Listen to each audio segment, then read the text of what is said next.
जगन्नाथ मु लक्ष्मी बारिक Shri Jagannath foundation trustee आम आज ये ब्रदर हाउस बोली गोटे जगह अच्छी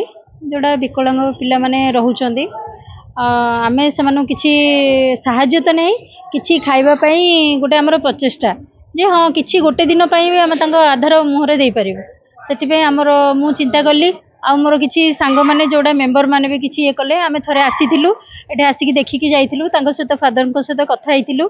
तापर ठीक आज समय ठीक कलु जे ना आज आसिक देबा आम अभड़ा देलु आ मिठा भी किसी देलु अभड़े डाली अन्न आ बेसर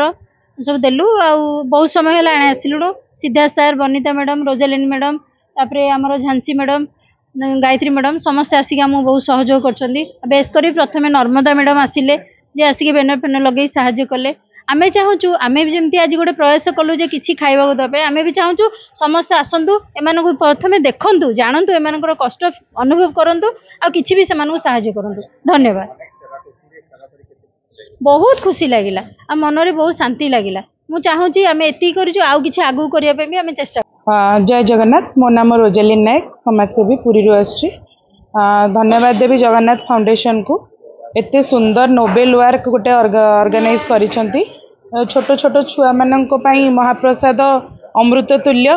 तो ये अमृत तुल्य महाप्रसाद को आमर से पाई आशा रखुचे तांका जीवन बहुत आगामी चलपथ जहाँ भी बहुत कुसुमित हो एवं से